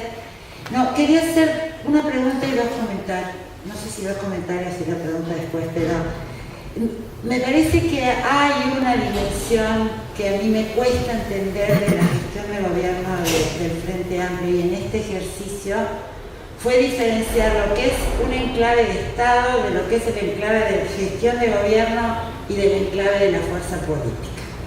A mí me llamó mucho la atención que la perspectiva tuviese como marco horizonte la Agenda 2030, un poco lo que vos decías. Agenda 2030, para quienes venimos de movimientos sociales, es la agenda de mínima, es la agenda consensuada, es la agenda de la lógica sistema Naciones Unidas, es la agenda cepalina, como se hablaba en algún momento, que está bien, como Estado es una herramienta, ¿no? Porque obliga a esta cuestión de continuidad de la política de Estado más allá de la administración de un gobierno. Pero como fuerza política en el gobierno, creo que no sé si creo que era hacia ahí a donde ibas vos con la pregunta de la política. Como fuerza política, a mí me llamó la atención que el horizonte fuera la Agenda 2030, que el horizonte fuese el lenguaje Naciones Unidas, y que de alguna manera no hubiese esa ingenuidad de pensar que porque quedaba un plan, la administración siguiente lo iba a seguir. Esto no ha pasado ni aún, lamento decirle, en las propias administraciones de gobierno de izquierda. Hubo planes donde en su momento el cometido era hacer un plan, no el plan como una herramienta para una estrategia. Entonces, en ese sentido creo que hay un aprendizaje, porque fue un trabajo enorme. Yo leí partes del plan y leí partes de la perspectiva. Fue un trabajo enorme. Y entonces acá mi pregunta, ¿qué hace la fuerza política hoy fuera del gobierno con ese trabajo? Porque ahí estuvieron técnicos que son de la fuerza política fundamentalmente. Eran gobiernos de la fuerza política. Entonces a mí me parece que ese trabajo de prospectiva que se hace en un gobierno con un enclave de compromiso de Estado, hoy debería ser parte de la base con la que debería estar discutiéndose por lo menos en la fuerza política, o por lo menos en el campo popular. Yo en ese sentido, como vos proponés esas ideas que me parecen fantásticas, ¿no? De tener espacios de pienso, de reflexión y de intercambio, yo creo que el Congreso del Pueblo, como una de las instancias que se plantean al año próximo, ¿no? De donde el campo popular piensa, reflexiona y se proyecta, a mí me parece que este tipo de trabajo que incluyó, además de recursos humanos, recursos económicos y un trabajo enorme, no puede quedar colgado en la página de CEPAL. Me parece que es como la riqueza dejársela al otro, que sabemos que no le va a importar. O sea, porque también hay una cuestión de que planificar no es planificar con cualquier horizonte. Aún la Agenda 2030 es interpretable de manera distinta, depende del actor que la lee, ¿no? Y por lo tanto me parece que ese esfuerzo y ese trabajo y esa cuestión que a mí me parece muy relevante y que hay que rescatar, que es gobernar con evidencia, gobernar con sustento, que eso es lo que me parece más rico de todo ese ejercicio que se hizo, creo que ahora hay que aprovecharlo. Porque si no, algo que puede haber sido una inversión termina un gasto y en realidad termina siendo un despilfarro a esta altura del partido. Entonces, mi sugerencia y mi propuesta es esa. La otra es la lectura de lo conceptual. Yo te seguía, ¿no? Atentamente, no escuché a Yayo Herrero, ya me la iré a escuchar porque ya veo que hay que escucharlo. Pero también depende del actor. A mí me decís movimiento feminista, ¿qué quiere decir movimiento emancipatorio? Y te lo puedo explicar perfectamente bien y rápidamente. ¿Por qué? Porque hay un sujeto de dominación, ¿no? Sujeto dominado, que claro que plantea la emancipación aún de las concepciones de izquierdas o de desarrollo, que nunca tuvieron estas justamente situaciones de la desigualdad, como empieza ahora con la discapacidad, como piensa con los originarios, como las distintas identidades. Entonces ahí también hay una dimensión que alguien dijo por ahí, donde se conversa algo que es interseccional. Porque yo también, a mí me quedó corto el feminismo, les voy a decir la verdad. Y a cualquiera le queda corto el lugar de la economía, la antropología, el movimiento social, lo sindical, porque nos queda corto el solo pelear un mundo desde un solo lugar o con un solo actor. Esto me parece que es lo que hay que aprovechar un poco ahora. Porque además hay una desazón enorme. Yo te entiendo cuando... Yo me imagino lo que deben sentir todos los que trabajaron, no desde OPP, con un trabajo enorme, con una intención impresionante, y yo con este gobierno no aspiro a un espacio de diálogo más, porque estamos hablando en idiomas distintos, los intereses son distintos, y además han vaciado de contenido muchos conceptos que hoy están absolutamente, no quiero decir bastardeados porque es patriarcal, pero ¿no? Difíciles de entender esto que usted decía, ¿no? Que vos decías. A veces parece que hablamos de lo mismo, pero estamos hablando realmente con las mismas palabras, concepciones del mundo, ¿no? Y entonces queremos subsanar todo al mismo tiempo. A mí me encanta esto, pero yo quiero decir que hay que ser valiente para estar un viernes de noche acá, ¿no? Y eso es lo que me parece, porque además siempre estamos la misma gente. Yo qué sé, no los conocemos todos, pero... Y esto es lo que me parece un desafío. ¿Cómo circula el pensamiento? ¿Cómo circula la riqueza de análisis más allá del Twitter? ¿Cómo circula hoy, cómo ganamos terreno de reflexión cuando cualquiera dice cualquier mentira y alcanza? No hay rendición de cuentas, hay un debilitamiento.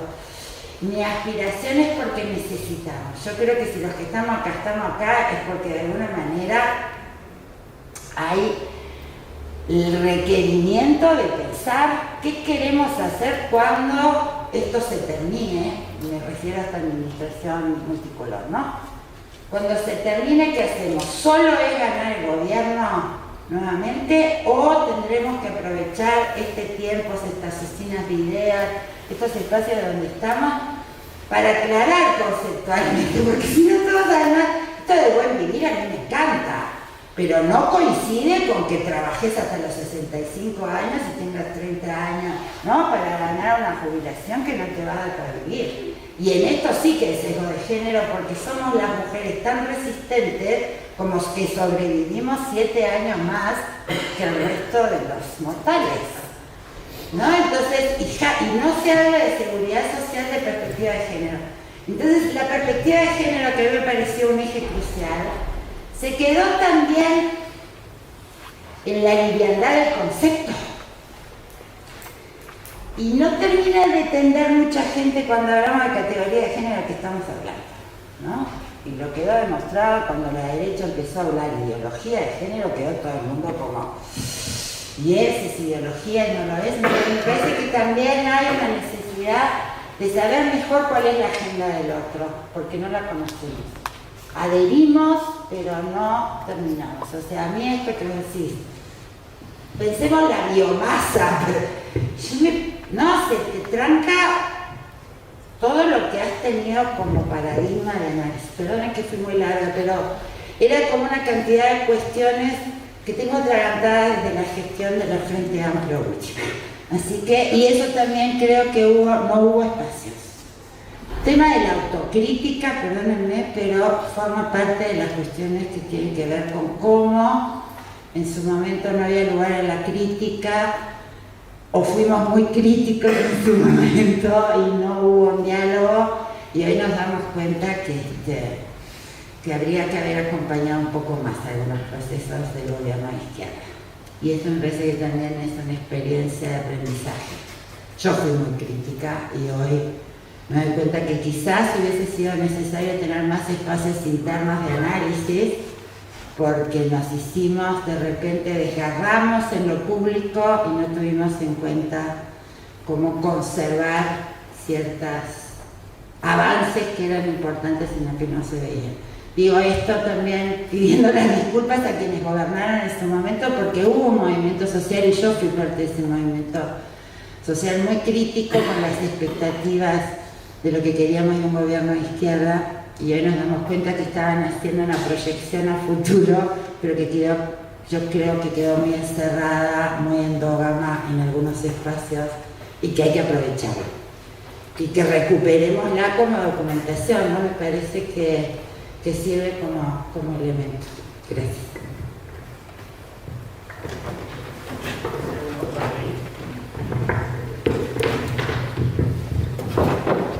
Yo, capaz que no, más que un breve comentario, solamente capaz que era un pie para Fernando, que capaz que una cosa que no se dijo, porque realmente no dio el tiempo, es que esta estrategia que logró identificar determinados escenarios posibles, tenía como un segundo paso que era operacionalizar eso en planes en donde uno pudiera decir, escogimos este norte, sea cual sea, a través de estos espacios que se tienen que haber generado y que seguramente no se generaron. Digamos, había un segundo paso que era pasar a la planificación efectiva de cómo operacionalizar eso, que eso quedó trunco. Entonces, de alguna manera, tenemos como un buen diagnóstico para pensar y para escoger cuál es ese escenario deseable, pero a lo que no se pasó es a la etapa en donde vos empezás a construir desde ese futuro para acá, que es lo que faltó. Esa es un poco mi impresión y capaz que es un pie para vos. Capaz que empezamos con esto y después, si queda algún otro, acá ordénense ustedes, mátense. Dos comentarios, gracias por los comentarios, preguntas. En realidad acá hay pensamiento de América Latina, pero como vos decías, Lilian, sobre todo de la CEPAL, ¿no? Que es una tradición muy relevante y que justamente puso a nuestra región en un lugar para las discusiones del desarrollo fundamental, ¿no? No voy a entrar en eso, pero a mí me llamó la atención, sí, estuve revisando, creo que una de las cosas que sí están colgadas en la web es el lanzamiento de la estrategia, ¿no? Entonces estaba la presentación, ¿no? la mesa de apertura. ¿No? En la mesa de apertura estaba el BID, CAF y CEPAL y ¿no? Entonces, también me llamó un poco la atención, ¿no? O sea, quienes estaban de alguna forma respaldando. Claro, no voy a entrar en el tema personal, porque había gente muy valiosa, ¿no? Enrique Iglesias, aparte haciendo la conexión con la CIDE, ¿no? y esta tradición planificadora y todo, pero llamó un poco la atención también, ¿no? De nuevo, como mensaje, decir, bueno, quienes bien reconocen el trabajo, pero bueno, capaz que ahí me perdí, es solo uno de los videos, hay otros más donde hay otras personas también trabajando. Pero lo que quiero es eso, rescatar. Creo que sí hay una parte del pensamiento de América Latina, pero han habido cambios y eso nos ha costado a todos de reconocer, ¿sí? Y creo que ahí justamente hay movimientos sociales, organizaciones sociales de base que han sido mucho más esponja de por lo menos pensar algunos aspectos. En otros casos también hay como una aceptación de ciertas ideas, conceptos de forma un poco acrítica, ¿no? También hay que reconocer eso, ¿no? Un cierto romanticismo quizás también de realidades o situaciones que no son necesariamente las mismas que podemos nosotros sacar de acá. Pero una de las, capaz que para agregar, pero te agrego otra pregunta, ¿no? Creo que para estas estrategias de desarrollo también en algún momento deberíamos pensar a qué le decimos no. ¿Sí? O sea, yo la veo como decir, esto sí, esto sí, esto sí, pero también deberíamos, un poco por lo que decía acá el señor, compañero, ¿no? El tema, bueno, si hay límites, hay un no. Esto no. ¿Sí? Por distintas razones. Y que es muy difícil decir no a una inversión o a un proyecto o a una buena idea, ¿no? Entonces, bueno, ¿cómo educamos técnicamente, pero también políticamente, a la posibilidad de decir esto no? ¿Y cómo se decide eso? Entonces,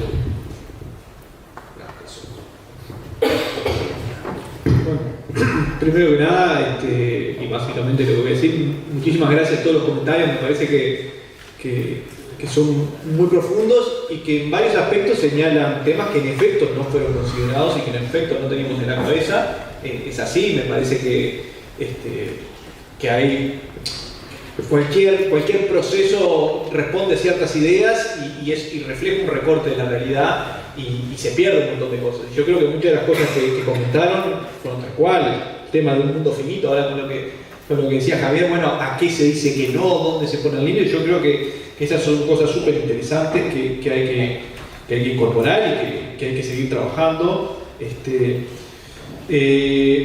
Bueno, el comentario que hacía Lilian me pareció muy bueno, gracias por ese comentario. Yo también creo que esto es necesario trabajarlo desde la fuerza política. Hay un problema, si hay algún cientista político lo debe saber mucho mejor que yo, pero por distintas dinámicas, los partidos políticos siempre están en la urgencia, es así la dinámica natural. Esto de plantear el futuro tiene una ventaja que es uno evita meterse en algunas peleas pequeñas y te permite trabajar con más tranquilidad. Pero tiene una contra, que es a nadie le importa lo que no es fundamental ahora ya. Está muy bien eso, pero si no entras en la disputa de coyuntura, nunca estás en los titulares y nunca llegás más allá de algún núcleo de gente militantes que querían participar en eso. Y ahí hay una disyuntiva difícil. También por cómo se dio el proceso. También es cierto que lo ideal hubiera sido no que presentáramos la estrategia en 2019, sino que la presentáramos en 2015 o 2017 por lo menos. Pero bueno, las cosas se fueron dando así también, como fue posible hacerlo, porque hubo que armar un equipo de cero, porque el equipo básicamente eran 8 o 9 funcionarios del PP, y con eso trabajamos, y algunas consultorías que se contrataron, y después la participación social que se arrimó y las organizaciones. Entonces, bueno, obviamente en eso los tiempos son muy difíciles de manejar, pero bueno, me parece que hay ahí muchas cosas. En lo que vos decías es tal cual, digamos, falta sobre todo la etapa de planificar a partir de esto y empezar a aplicarlo. Hubo algunas experiencias, en realidad en su momento se pensó en OPP, por un lado la Dirección de Planificación con la Mirada de Largo Plazo y por otro lado toda otra área que se llamó el Sistema de Transformación Productiva y Competitividad, el nombre, digamos, fantasía de Transforma Uruguay, que su objetivo que su tarea era políticas de corto plazo, en lo productivo específicamente, que en efecto tomaron los mismos temas, los mismos complejos productivos que nosotros pensamos y se abocaron a hacer hojas de ruta completa de corto plazo, que se había avanzado muchísimo y que corrieron la misma suerte que nosotros. Pero bueno, en eso se avanzó también en ese proceso. Por ejemplo, con UTE trabajamos muy bien, y yo creo que algunas de las cosas que UTE después hizo tienen algo que ver con el trabajo que hicimos en conjunto, pero no dejan de ser cosas mínimas. Nada más para terminar con esto que vos me decías de, bueno, qué de lo que pensamos pasó y qué no, y hubo de todo. La verdad es que la pandemia no la vimos venir, pero no, obviamente no la vimos venir, pero si uno lee el informe de salud, obviamente el informe de salud dice que bueno, las prioridades principales tienen que ver con las no transmisibles, es decir, todo el tema que tiene que ver con el envejecimiento, las enfermedades, las patologías y los temas de salud más relevantes tienen que ver con las cosas propias del envejecimiento, ¿no? Desde las enfermedades neurodegenerativas, el cáncer, bueno. Había mucho sobre eso, porque además eso es un desafío enorme para el sistema de salud.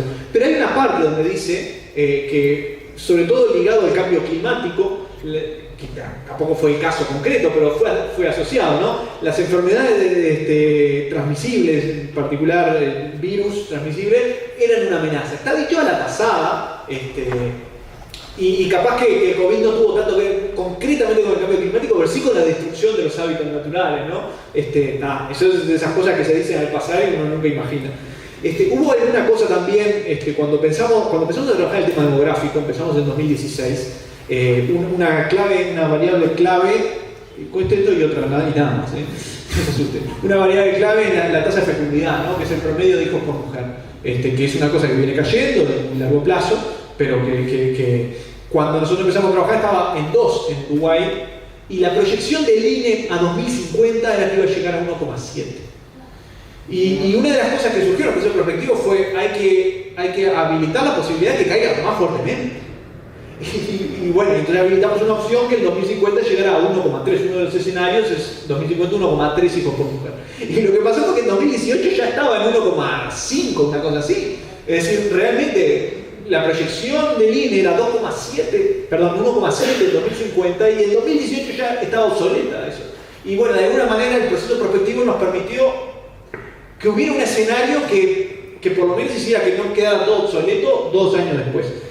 Y lo último, lo que sí no podemos prever hacer, sobre el tema ambiental, había algunas ideas que se han venido cumpliendo, bastante negativas, y en el tema culturales, lo que llamó la atención, en el proceso de género en particular, pensando en las posibilidades que podían surgir, había ahí una palabrita también, pero que nunca le dimos trascendencia, que era, bueno, la posibilidad de que hubiera, ahí estaba muy ligado a los movimientos evangélicos, ¿no? Que hubiera una reacción contra alguna de las cosas de derechos, de los avances de derechos, pero nunca nos imaginamos que pasara lo que pasó después, ¿no? Bolsonaro, Trump, y acá en Uruguay también, ¿no? Todo este tema, esta ofensiva tremenda, que es de los cambios más profundos, y eso sí, jamás nunca pensé, yo personalmente, la idea era que el cambio de la transformación cultural era el aspecto más positivo, y capaz que fue el más negativo que pasó en 2 años, ¿no? Increíble.